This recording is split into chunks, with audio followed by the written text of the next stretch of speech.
Australia. It seems chaotic, but this seems very normal for us. The energy is amazing. I know. I love it. Totally thrive on that. Yeah. Real quick, self-introduction, name, who you're with, and what you do.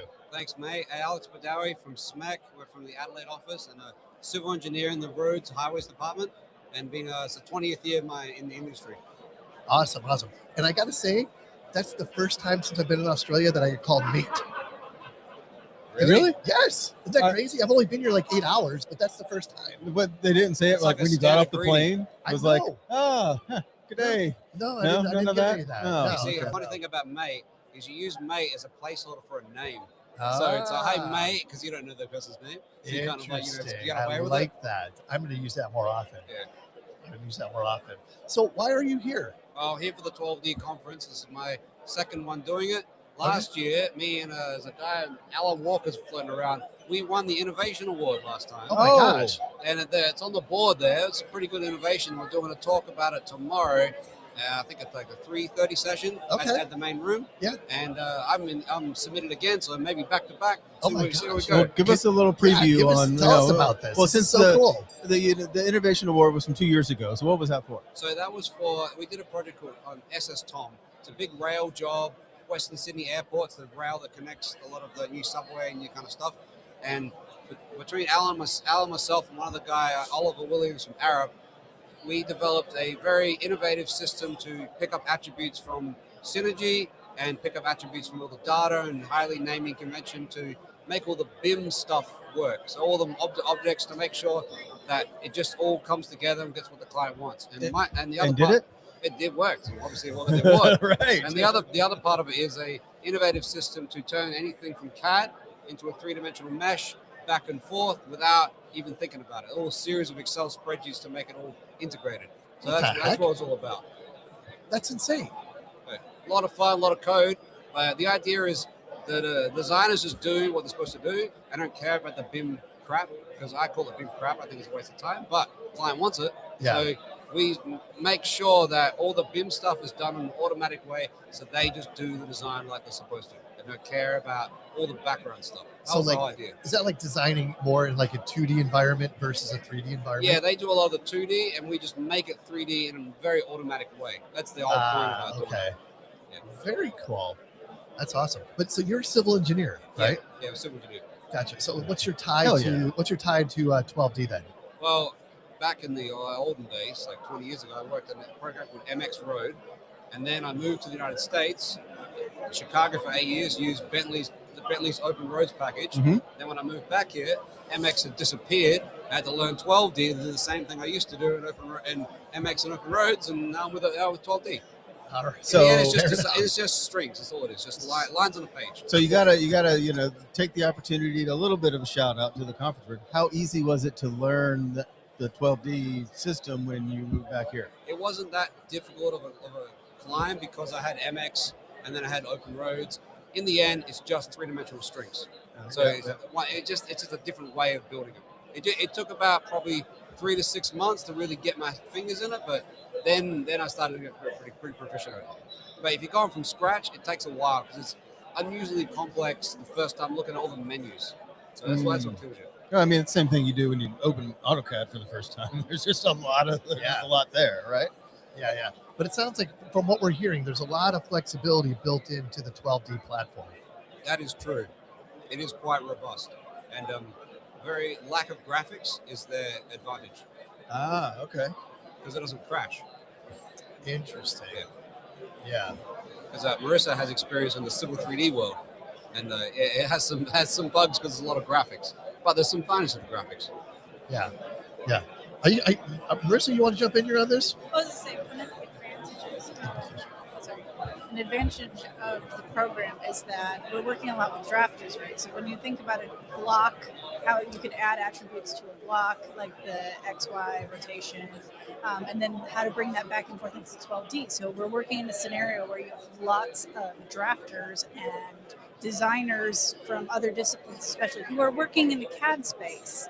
And so how to take their work and not have to trace it. So basically, Alex developed a system, which was great. It would extract that data from CAD, and then you could create an object And so like I actually build a lot of objects for the ITS group and for the lighting and traffic. Like you can build a 3D object in CAD in any program really. I mean, so Revit, you could take their objects, Plant 3D, and then you can bring that in to 12D, drop it, drape it on a tin.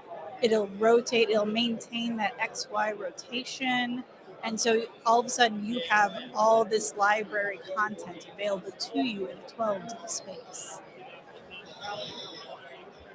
Very interesting. Can I talk now? Yeah. Just go stop pushing the buttons. So, like, talk about like maybe some of the problems that 12D is solving for you. Well, so I can't speak to the whole industry, but I know Sure. when that I was using CAD, for example, for Civil 3D, you would build a road alignment and you'd have sub-assemblies and assemblies, and sometimes they were unstable. You get to the end of your project and then all of a sudden your assemblies would, sort of detach from your surface, or your data references would drop out, and it's gotten better. So again, props to Autodesk. They have been updating their program and getting it more stable, but because it is a very graphics intense interface, there's something about simplicity, right?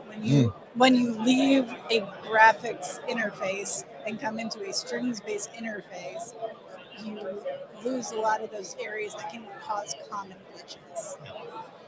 Well, that's back to what Alex was saying. Like it kind of takes out some of all those graphic parts and simples it down to not too simple, but simple enough to digest, right? Yeah, that sounds about right. Yeah, because the less graphical toggles you have, the less things that can crash. Yeah. All programs crash just the frequency that is a direct relationship to the amount of graphics it has. It's a 1-to-1 ratio. Actually, it's more like 5-to-1. Yeah, right. One graphic, it's like 5 times the amount is crashing. Yeah, and there is a little bit of a learning curve because again, I spent 15 years in Autodesk products. So once you learn the difference in how they name things and where the menus sit, then it's, you can pick up and go. So it's not like you're walking into something completely foreign. They are similar in how you build out from them. It's just learning where the menus lie. It's no different from going from MicroStation to CAD and you're like, oh my gosh, where is everything? No, that's a great example for sure. So, Alex, what did you do with the $1 million you won for winning the innovation? My spend it all in one massive place, amount or of money. We spent it on our On the bar tab that night? on our child's medical stuff. So Okay. it was a very, very boring expense, but it had to be done. That's awesome. So you have your presentation tomorrow. Yep. What else are you guys excited about over the next couple of days? Oh, it's just wait from the kids actually. It's the biggest excitement. Well, and learning the new tools. Yeah. I mean, because we're still on, I think, release T. And so they've been showing all the treats that are in some of the newer releases. Like, oh, this is exciting. I mean, there's so many features because, again, I'm working in the water space, using roads and highways. And just the volume of changes they've made to the water space alone. It's like, oh, this is going to be fun for me. Yeah, that's awesome. Alex, you mentioned another project that you may be trying to get the next innovation award for. Is that something you can talk about? The next innovation that I'm submitting for this time is the exact same stuff I did for the last innovation, but taken to the next level. So before it was all Excel VBA programming, and people who understand programming, anyone with about 10 minutes of Google knowledge can hack an Excel program. Right. So it's making that completely protected and C# enabled with its own ribbon, all completely protected. So it's all a full system interface. And Marissa is my number one user, actually. She gives me the most feedback and the most input to make the program better. Most of the features, because she's like, oh, I want to do this. I can't do it. I'm like, all right, I'll freaking make it fucking work. There you go. There's your feature. Go away. Here's another feature. Yeah, right. Another beta version. Just to get updated. Yeah. That's great. So I think I'm up to version 2.5 or something. There's a lot of upgrades on this thing from lots of different users, but mainly from Marissa. Well, that's got to help, right? I mean, you get instant feedback. Yeah. Yeah, it's really, yeah, instant It's like it's feedback. good and it's bad. Yeah. It's a bug. I'm like, okay, I better fix it. Yeah. Usually it's a user error, a straightaway user error. Not but Oh. always. There have been That is- legitimate bugs. I'm sure user error is a faux pas around your house. Nine Like, 'cause times it's out of never 10, user, 9 right? times out of 10 it's a user error, but every once in a while I gotta fix A it. lot of times it's user interface because he thinks like a coder. I think like a new A normal person? Yeah, like entering the program for the first time. I was like, why is it that my apply button is so far down the line? If that's the first point I need to click on, can we please put it over It's here? obvious. It's Yeah. right there, like three miles away. Of course you're supposed to click it. Everyone knows that. Oh sure, yeah. This is I just love to be around the dinner table. you no, hold know? on. I got one better. This is an insight to their pillow talk. Yes. Yes, A lot of coding talk, man. It gets dirty. that's great. That is great. What else? What are you guys excited about before we let you go? Being in Brisbane is pretty nice to be. I mean, we just got here today, but I'm pretty sure we're going to say the same thing. Yeah, we This is went first to- time for me in Brisbane. I think second Oh, or wow. third. Yeah, definitely take a walk on the Riverwalk Okay. because there's a whole botanical gardens and arcs, and there's like a few bars and a few cafes. It's really good. You go during the day and at nighttime. Yeah. Nighttime it lights up like Christmas tree, and then there's a nice ped bridge to get to the casino.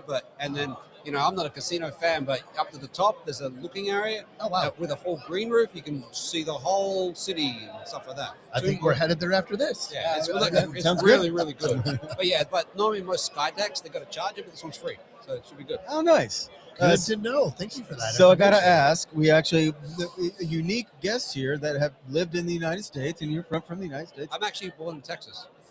Really? We're both double citizens, and so are our children. So why did you get the accent and she didn't? I was here since I was in 1985. Okay, that makes So, sense. yeah. And I've been here for 4.5 years. So what's the biggest difference in the surveying business between the U.S. and here? Surveying business.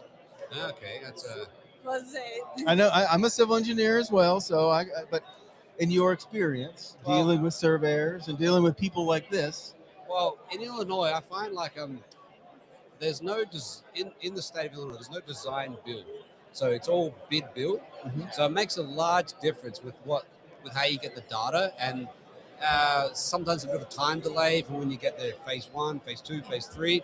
When you go to states like Texas, it's design build, so the survey is more like on demand, and it's a bit of a different feel because it's a higher, quicker pace because of the quicker pace design. yeah. But in Illinois, it's a slower pace because it's a slower pace design. Yeah, you'd get That's a a really more good point. complete survey up front because you're expected to do your design based on the survey. Whereas Yeah. here, the surveyor might be part of your team, and so you're not always going to get all of your data up front. You'll get it throughout the project. So that was a learning curve for Yeah, me. that's a big difference. You got to work with what you got. So Yeah. and you know that it's coming, but you just got to get what you get and just work with it because everyone's on a time crunch. Everything's due. Everything's always late. So you just Yeah. got to work with it. Really good points. What else? You got anything else, Sean? I mean, we could sit here for hours, but we Well, got a you couple two more days. could. Yeah, exactly. Hey guys, thank you so much. It's great to meet you. Thank you. for Really having us. appreciate your time. Yeah. Always thank you. We'll see you around next couple days. Yep, excellent. Sounds good. Thanks. Cheers.